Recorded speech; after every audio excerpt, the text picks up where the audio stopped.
for watching 4-Color Commentary. I'm Mark Allen, and I'm here with a comic haul from Heroes and Wizards in Joplin. No, in Web City. Ollie's in Joplin, and Comic Empire in Tulsa. Shout out to Kenny Hooker of Comic Empire. Starting with what I picked up from Wizards a few weeks ago. Issue number 1 of The Goblin, a Warren magazine from 1982. It's a beautiful, beautiful magazine. It's not on anybody's radar as far as I know. By the way, some great looking cool illustrations for gigantic superhero action figures. Okay, on the back here. 12-inch action figures. Fully posable. Used to have a few of those growing up. I had a Batman. I had a Superman. I had an Incredible Hulk. I also had a Batman and Robin with magnets on their hands. So they could, like Spider-Man, they could cling to the refrigerator. Mom loved me having the 12-inch action figures hanging on the refrigerator. She lived for that. No, she really didn't. But anyway, this is issue number 1 of The Goblin from Warren Magazine, 1982. It's a great, just a wonderful feast for the eyes. Let's put it that way.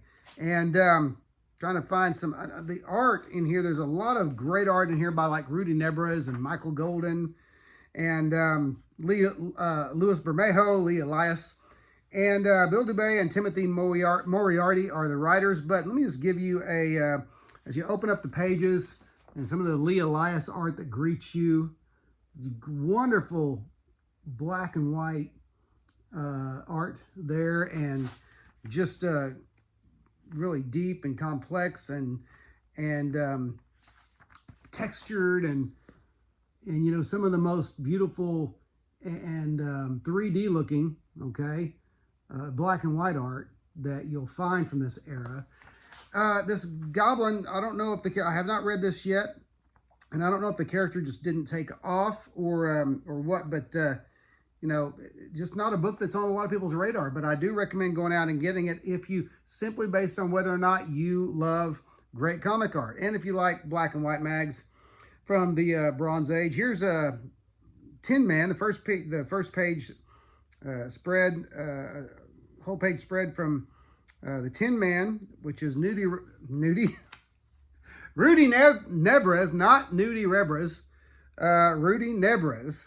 And just, again, beautiful, beautiful artwork there, okay? Again, comics are story and art, but I've bought many comics over the years where the art was better than the story. I don't know that that's the case here, but it's definitely a book worth having. And there's some more of that Rudy Nebres art there. Just amazing stuff. Amazing, amazing. And then here's something interesting about this. Within this black and white magazine, in their own words, is an insert, a seedy little pulp paper comic book is kind of what they call it. But this is introduces a character called Philo Photon. Philo Photon and the Troll Patrol. This is a book by writer Bill Dubay and illustrators Michael Golden and Rudy Nebres. So you can't get a better art team. But here you go. Here's a look at okay, Philo Photon and the Troll Patrol. Okay, wonderful Michael Golden work. This wouldn't have been long before his work on Avengers Annual number 8, first appearance of Rogue. I believe this would have been before it, 1982. I think that was mid-80s for the Avengers Annual. Somebody check me on that. But just amazing, amazing stuff. And I know this is a first appearance of this character simply because, let me read read it in whole. On the back, there's a blurb here on the last page of the Philo Photon story. And it says, what horrid fates await Philo and his oversized friends? The answer to that ominous question, faithful readers, is in your hands. If you'd like to see more of the daringly different Troll Patrol or more of these seedy little pulp paper comic books hidden neatly away in the center of your Warren magazine, write us and let us know. Now, you know, Mike McCormick, a good friend of mine, who former owner of the Comic Empire of Tulsa, used to say you know, and he probably still holds this this opinion that Hollywood's going to get tired of all the mainstream heroes, and they're going to start looking at some of the very interesting independent characters from back in the day. Here's a book that is not expensive, has a first appearance of the Goblin, has first appearance of Philo Photon. It's a great independent offering, and it is totally within your financial reach right now. Here's the opening spread of the Micro Buccaneers. Okay, Timothy Moriarty writer and Louis Bermejo illustrator. Okay, so there's some cool stuff. I'm gonna say that this was probably influenced by the Micronauts, since it's about some tiny heroes here. I'm assuming it is, since it's called the Micro Buccaneers. Okay, and so again, just just some great ads for different art books and such, comic art books and such, in fantasy art books in this magazine, as Warren magazines always had the cool ads. All right, so there's Goblin #1. All right, this next one comes from my love of fanzines. I love fanzines, and more and more fanzines are getting out of reach financially. Because they were so rare, because the print run on most of them was so low, well, on all of them, was comparatively low to comic books, obviously. This is the first issue of Larry Ivy's Monsters and Heroes, published in 1967.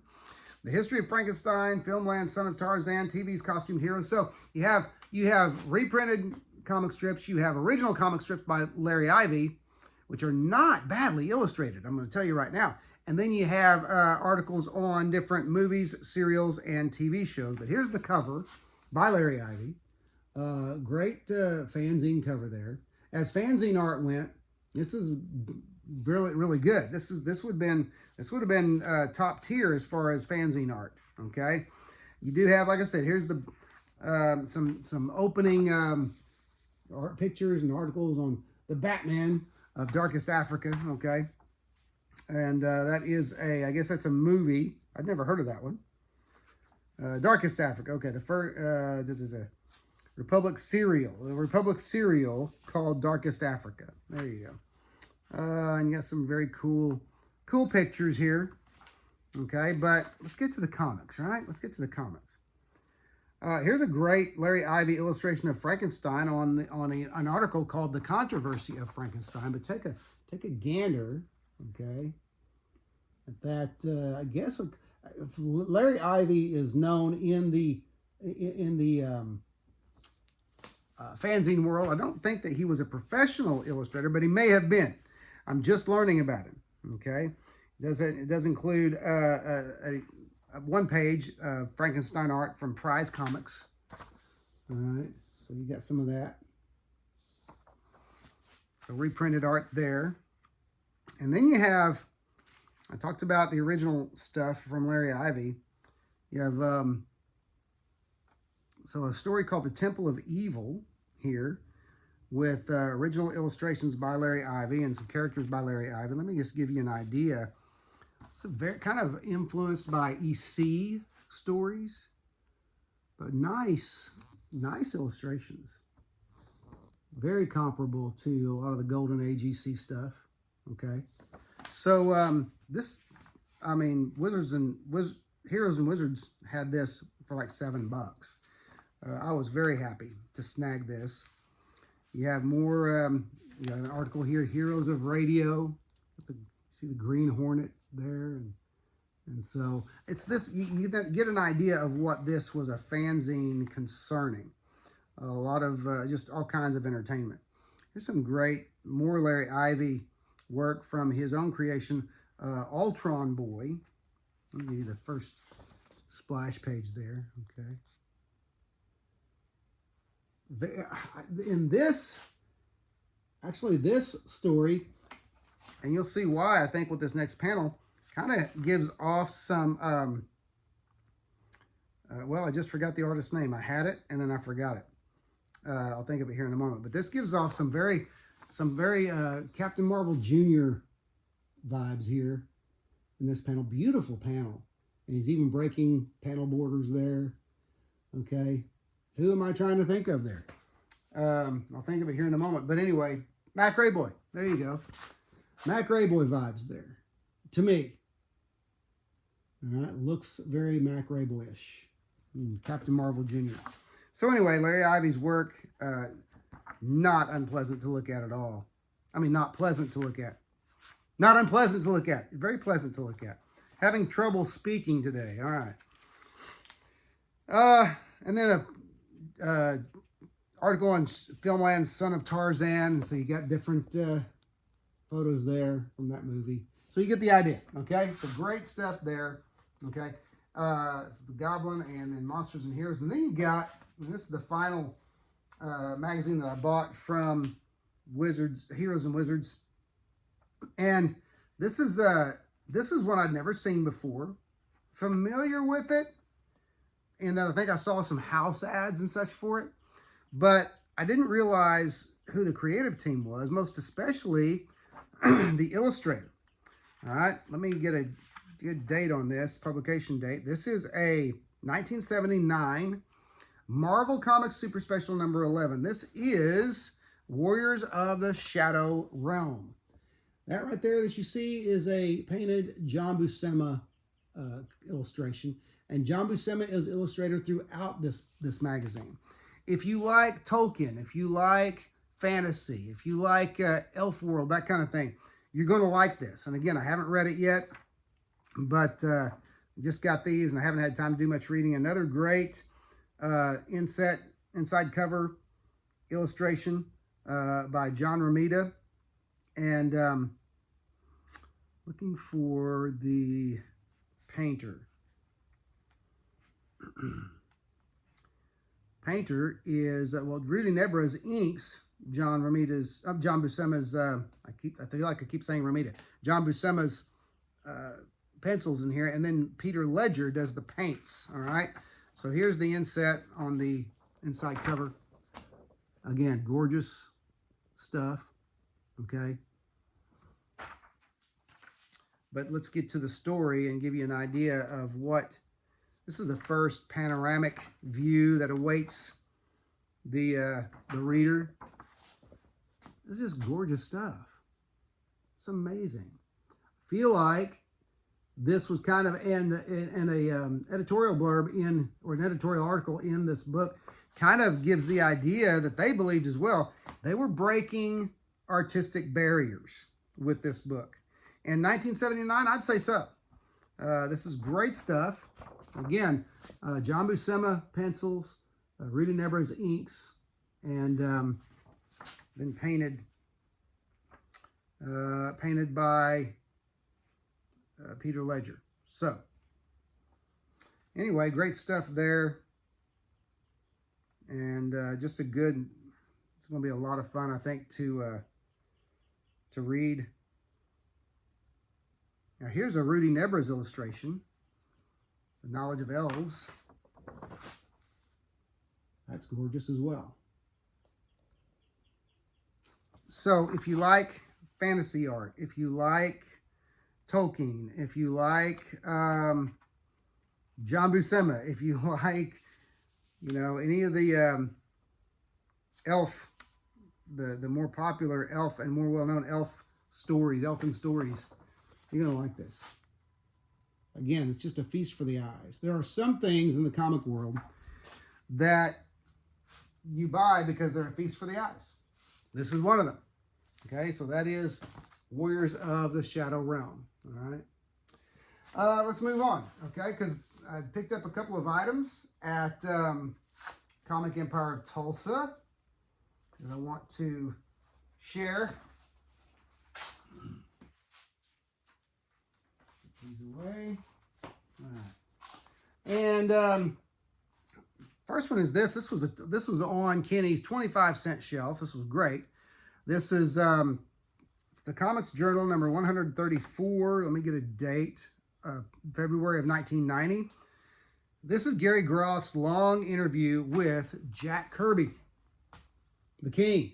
Okay, and a great cover there with some of his most famous characters and art. All right, and just a great I mean, he starts from young Jack Kirby, where he grew up and who he was. There's lots of great Kirby art in here from his early years. And I mean, they even have here Jack Kirby's first editorial cartoon that he did for a local paper. Okay, and then some other art. I think that some of these books, I'm going to do individual videos on and take closer looks. But anyway, just really a nice long interview where he talks about Gary Groth is one of those interviewers who he's well known, I think, for his in-depth interviews and good at conducting interviews. And so this is a big, long, thick interview with Jack Kirby. All right, so great stuff there. And then I also got picked up another little gem, a gem for me. Not gem in condition. Didn't really care about condition as long as the cover was attached. This is going back. This is reacquiring something from my childhood, including a large reprint of Marvel Team Up #1, Volume 1, #1, okay, from the 70s. This is Giant Superhero Holiday Grab Bag from 1974. I have wanted to reacquire this for quite some time, and finally did. And this is one of those covers, I like this cover because what you have here, I believe that's a John Buscema illustration on the front there, okay? But then you have, you know, if you're following the heroes through the wreath, there you go, okay? So great Buscema illustrations there. Big John Buscema, okay, on the cover. You have great reprints, and of course, you can't beat Ross Andru art in Treasury edition, Treasury size, okay, oversized panels, oversized art, oversized figures, okay, great stuff. So you also have I forget which Daredevil this is, but the Daredevil, one of the early Daredevils, Wally Wood doing the art with Daredevil's first encounter with Namor the Submariner. Okay, and there's great illustration by Wally Wood, the late great Wally Wood. Okay, let's get some Daredevil in this. Might have been his first red costume as well. I'm not sure about that, but there's some. See, some of these images are just burned into my mind because I know for a fact this was the first book that I read this story in. First book that I read the Marvel Team Up #1 in. And then also, most notably for me, this has the Fantastic Four's first 2-issue encounter with the Hulk. Again, this is a Lee Kirby work. What was it? Fantastic Four numbers 25 and 26. Okay, so let me just open with there we go. The frontis, as they would say. There's the opening of the Fantastic Four issue 25. Big, bold Kirby art. I mean, Kirby's art looked big and bold in regular size comic books, but in a Treasury edition, man, I'm telling you, as a kid, I ate this story up. And I probably wasn't even 10 years old when I first read this. So anyway, got that at Comic Empire of Tulsa. Thank you, Kenny. I need more bags, Treasury size bags and boards for all of my treasuries. And I'll probably, once I have them all bagged and boarded, right now they are stored stacked, which is, I know is not optimum, but it's hard to do anything else with treasuries. However, once I have them all bagged and boarded, I will be getting a box for them, even if it's not a regular size. I don't think they make Treasury size comic book boxes. They might, but I can improvise. All right. The rest of this stuff is from Ollie's from the last few weeks.